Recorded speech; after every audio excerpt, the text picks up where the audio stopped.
Part 2 यह है जिसमें हम सुप्रीम कोर्ट, हाई कोर्ट, अधीनस्थ न्यायालय, सबऑर्डिनेट कोर्ट के बारे में विस्तृत रूप से चर्चा कर रहे हैं। साथ ही साथ आज तक आए हुए इससे संबंधित आईएएस में सभी प्रश्नों को भी हम हल करेंगे। तो उसमें आगे जो हमें बताना था वो यह था कि उच्चतम न्यायालय की शक्ति एवं क्षेत्राधिकार। देखिए इसमें प्रश्न जो पूछे जाते हैं ना वो डायरेक्ट पूछ लेंगे कि मूल क्षेत्राधिकार बताइए उच्चतम न्यायालय के, ठीक। तो उसमें हमें बताना पड़ेगा कि मूल क्षेत्राधिकार क्या होते हैं। तो मूल क्षेत्राधिकार वह क्षेत्राधिकार होते हैं जिसमें संघीय ढांचे के विभिन्न इकाइयों के बीच अगर कोई विवाद है तो उस पर सुप्रीम कोर्ट जो निर्णय देता है तो वह उसके अंतर मूल क्षेत्राधिकार के अंतर्गत आता है। तो इसमें कैसे आते हैं, जैसे मान लीजिए केंद्र है, एक तरफ केंद्र हो गया सेंट्रल तथा दूसरी तरफ हो गया कोई अदर स्टेट। अगर उनमें विवाद है कोई तो उसका निपटारा कौन करेगा? सुप्रीम कोर्ट करेगा। कैसे करेगा? अपने मूल क्षेत्राधिकार के अंतर्गत करेगा। या फिर मान लीजिए एक तरफ केंद्र है, दूसरी तरफ कई राज्य हैं, ठीक, कई ढेर सारे राज्य हैं, तो उसका निपटारा कौन करेगा? सुप्रीम कोर्ट करेगा। किसके अंतर्गत करेगा? मूल क्षेत्राधिकार के अंतर्गत। तीसरा, मान लीजिए कि दो या अधिक राज्यों में आपस में विवाद हो, जैसे मान लीजिए बिहार में है या यूपी में है, तो उनके बीच अगर विवाद का निपटारा कौन करेगा? सुप्रीम कोर्ट करेगा। कैसे करेगा? मूल क्षेत्राधिकार के अंतर्गत करेगा, ठीक है। तो इसमें मूल क्षेत्राधिकार में कुल मिला के यही आते हैं। तो अब इस न्याय क्षेत्र में मतलब कैसे विवाद जो है वो करता है ये बात हो गई कि ये 3 प्रकार के विवाद करेंगे इन दोनों। लेकिन कुछ विवाद इसमें ऐसे हैं, देखिए लक्ष्मीकांत आप देखेंगे तो उसमें दिए गए हैं कि इस मूल क्षेत्राधिकार के अंतर्गत कुछ बातें हैं जिनको कि सुप्रीम कोर्ट पूरा नहीं करता। ध्यान दीजिएगा, पूरा नहीं करता मैं बोल रहा हूँ। तो उसमें कौन से आएंगे?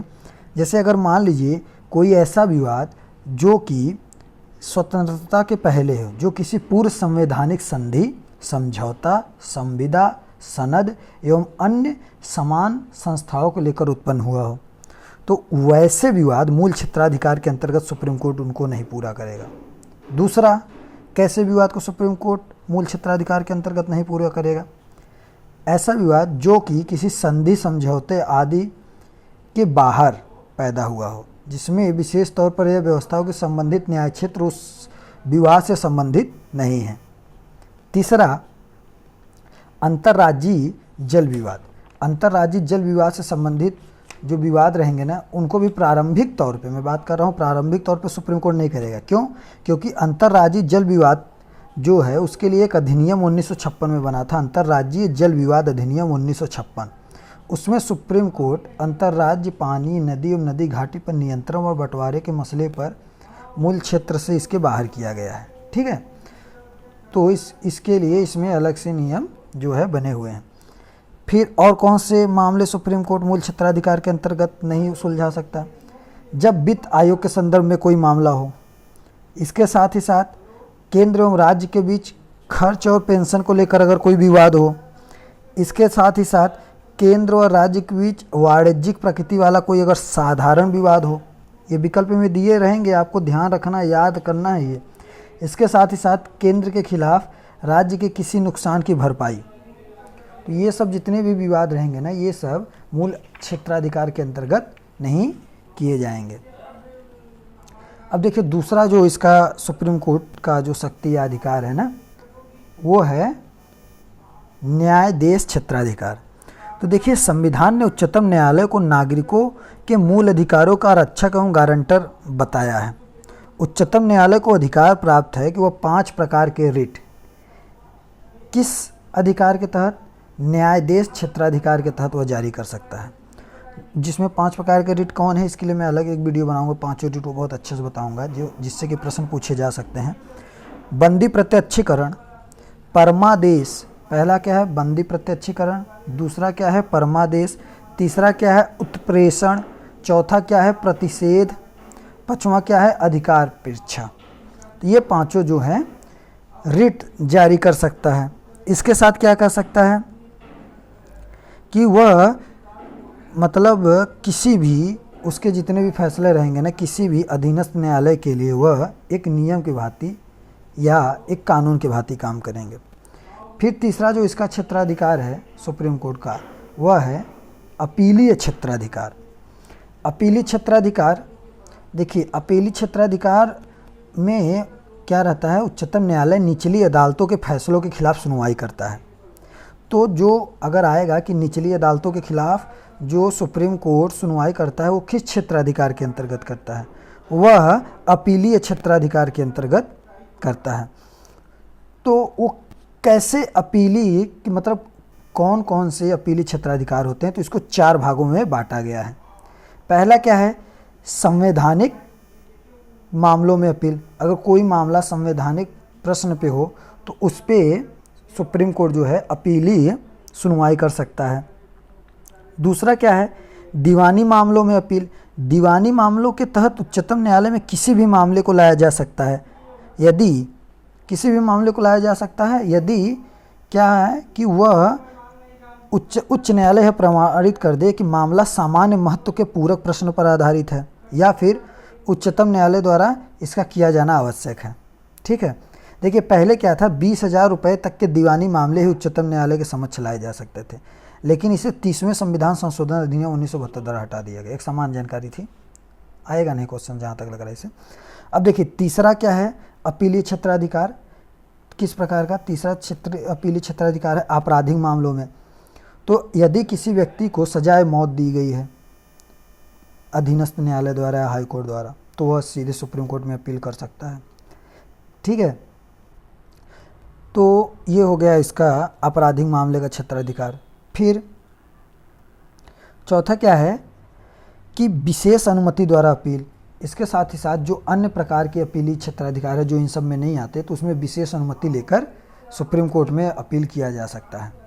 अब देखिए चौथा क्या है उच्चतम न्यायालय का क्षेत्राधिकार, तो सलाहकार क्षेत्राधिकार। ये देखिए मैंने लिखा है ना चौथा, सलाहकार क्षेत्राधिकार। मतलब राष्ट्रपति जो है, राष्ट्रपति को सुप्रीम कोर्ट 2 मामलों में सलाह दे सकता है।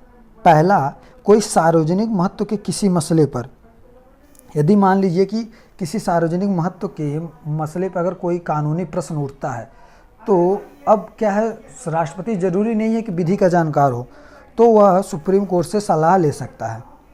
First thing. सेकेंड थिंग, जिसपे कि 143 के तहत सुप्रीम कोर्ट सलाहकारी क्षेत्राधिकार उसका है कि यदि किसी पुराने संवैधानिक संधि, समझौता, प्रसंविदा, सनद, इन सब मामले पर यदि कोई विवाद उत्पन्न होता है तो राष्ट्रपति सुप्रीम कोर्ट से अनुच्छेद 143 के तहत सलाह मांग सकता है। अब देखिए पहले मामला जो कि सार्वजनिक महत्व किसी मसले पर विधिक प्रश्न उठने पे जो सलाह था, उस पे राष्ट्रपति जो है वह सलाह देने मतलब वह मत देने से इनकार भी कर सकता है। ठीक है, मतलब जरूरी नहीं कि सुप्रीम कोर्ट राष्ट्रपति को सलाह दे ही दे। दूसरी बात कि जो दूसरा इसका सलाहकार क्षेत्राधिकार है, उसमें सुप्रीम कोर्ट को राष्ट्रपति को सलाह देना अनिवार्य है। मतलब किसी पूर्व संवैधानिक संधि, समझौते, प्रसंविदा आदि के मामले में उसे सलाह देना अनिवार्य है। तो अब इसके बाद आती है कि इस सलाह को मानने के लिए जो ये 143 के तहत जो सुप्रीम कोर्ट राष्ट्रपति को सलाह देता है, तो राष्ट्रपति इस सलाह को मानने के लिए बाध्य है या नहीं। तो इसका आंसर नकारात्मक है कि राष्ट्रपति इस सलाह को मानने के लिए बाध्य नहीं है। अब देखिए 5वां जो सुप्रीम कोर्ट का क्षेत्राधिकार है वह है अभिलेख न्यायालय का। देखिए उच्चतम न्यायालय की कार्यवाही एवं उसके फैसले जो है ना, वो अभिलेख व साक्ष्य के रूप में देखे जाते हैं। मतलब वो अन्य कोर्टों के लिए वो साक्ष्य होते हैं। इसके साथ ही साथ इसके पास न्यायालय की अवमानना पर दंडित करने का अधिकार है। इसमें वह 6 वर्ष के लिए सामान्य जेल या 2,000 रुपये तक का अर्थदंड लगा सकता है। ठीक है, तो न्यायालय की अवमानना जो होती है, मैंने पहले बताया कि सिविल और आपराधिक दोनों प्रकार की हो सकती है।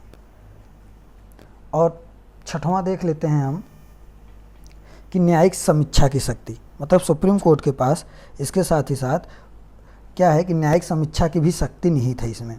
इसके तहत वह केंद्र व राज्य दोनों स्तरों पर विधायी व कार्यकारी आदेशों की संवैधानिकता की जांच कर सकता है। इन्हें आधिकारिक पाए जाने पर इन्हें विधिक, संवैधानिक और अवैध अर्थात शून्य घोषित कर सकता है। इसके साथ ही साथ अन्य शक्तियाँ भी हैं, जिसमें वह 7वां देख लीजिए अदर्स जो शक्ति है इसमें, जिसमें वह राष्ट्रपति एवं उपराष्ट्रपति के निर्वाचन के संबंध में किसी प्रकार का अगर डिस्प्यूट होता है, विवाद होता है, तो उसका निपटारा जो है ना कौन करता है? सुप्रीम कोर्ट करता है। राष्ट्रपति और उपराष्ट्रपति के निर्वाचन संबंधी इसी का अंतिम मान्य होगा। इसके साथ ही साथ वह संघ लोक सेवा के अध्यक्ष, ये ध्यान दीजिएगा, वह संघ लोक सेवा के अध्यक्ष एवं सदस्यों के व्यवहार एवं आचरण की जांच करता है। उस संदर्भ में जिसे राष्ट्रपति द्वारा निर्मित किया गया है, यदि उन्हें दुर्व्यवहार का दोषित पाता है तो वह राष्ट्रपति को उसे हटाने की सिफारिश करता है। कौन करता है? Supreme court. और एक बात यहाँ जरूरी, इसको जरूर ध्यान दीजिए कि जो सिफारिश राष्ट्रपति से सुप्रीम कोर्ट का जज करेगा या सुप्रीम कोर्ट करेगा, तो उच्चतम न्यायालय द्वारा दी गई सलाह को मानने के लिए राष्ट्रपति, जरूरी नहीं है कि इस सलाह को बस वो उसके विवेक पे है, इस सलाह को मानने के लिए वह बाध्य है। ठीक है। इसके साथ ही साथ जो अदर में आते हैं, देखिए सुप्रीम कोर्ट अपने फैसले को मानने के लिए बाध्य नहीं है, वह अपने फैसलों की समीक्षा कर सकता है, वो अपना जो पिछला फैसला दिया है उसको बदल सकता है। जैसे 1967 में गोलकनाथ में जो सुप्रीम कोर्ट ने फैसला दिया था, उसको उसने 1973 में केशवानंद भारती में बदल दिया। ठीक है, गोलकनाथ मामले को उसने बदल दिया केशवानंद भारती में। इसी प्रकार वह किसी भी लंबित पड़े मामले को बुलवा सकता है देखने के लिए। तो ये सब उसकी हो गई अदर्स पावर में। अब देख लीजिए कि थोड़ा सा हम अगली साइड में चलते हैं और 3 मिनट का समय है हमारे टाइमर के अनुसार, तो उसमें हम भारतीय उच्च न्यायालय और अमेरिकी उच्च न्यायालय में जो है थोड़ा तुलना कर लेते हैं। उच्चतम न्यायालय, माफ़ करिएगा, सुप्रीम कोर्ट। देखिए जो भारतीय उच्चतम न्यायालय है, इसकी वास्तविक न्याय क्षेत्र संघीय मामलों तक सीमित है, सिर्फ संघीय मामलों तक।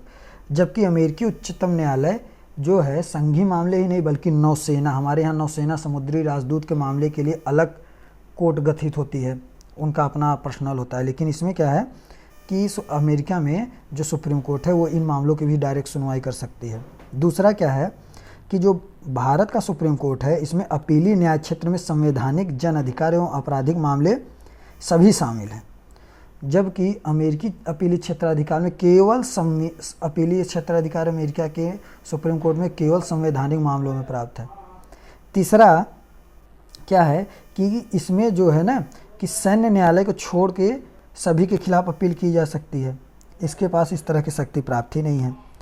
इसके साथ ही साथ भारतीय सुप्रीम कोर्ट के पास सलाहकार न्याय क्षेत्र है, इसके पास ऐसा कोई नहीं कि राष्ट्रपति को सलाह देना है इसको। इसमें क्या है, इसके पास भारतीय सुप्रीम कोर्ट के पास न्यायिक समीक्षा के अवसर सीमित है, जबकि अमेरिकी सुप्रीम कोर्ट के पास न्यायिक समीक्षा का अवसर जो है व्यापक है।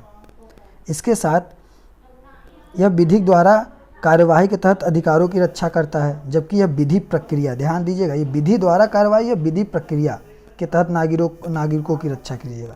तो अमेरिका में विधिवत प्रक्रिया है और यहाँ विधि द्वारा प्रक्रिया, जरूर इसको ध्यान दीजिएगा, जरूर क्वेश्चन पूछा जा सकता है। इसकी न्याय क्षेत्र व शक्तियों को संसद द्वारा बढ़ाया जा सकता है, किसकी? भारतीय सुप्रीम कोर्ट की। जबकि अमेरिकी सुप्रीम कोर्ट की न्याय क्षेत्र व शक्तियाँ संविधान में जो लिखित है ना वही है सीमित, और उसमें नहीं बढ़ाया जा सकती, भारत में बढ़ाया जा सकता है। इसके साथ भारतीय सुप्रीम कोर्ट एकीकृत न्यायिक व्यवस्था के तहत इसके पास न्यायिक अधीक्षक का अधिकार है, सबसे ऊंचा है, और सभी उच्च न्यायालयों पर नियंत्रण इसका रहता है। जबकि अमेरिका में सुप्रीम कोर्ट जो है वहाँ दोहरी या विभक्त न्याय व्यवस्था के कारण इसके पास कोई शक्ति नहीं होती है।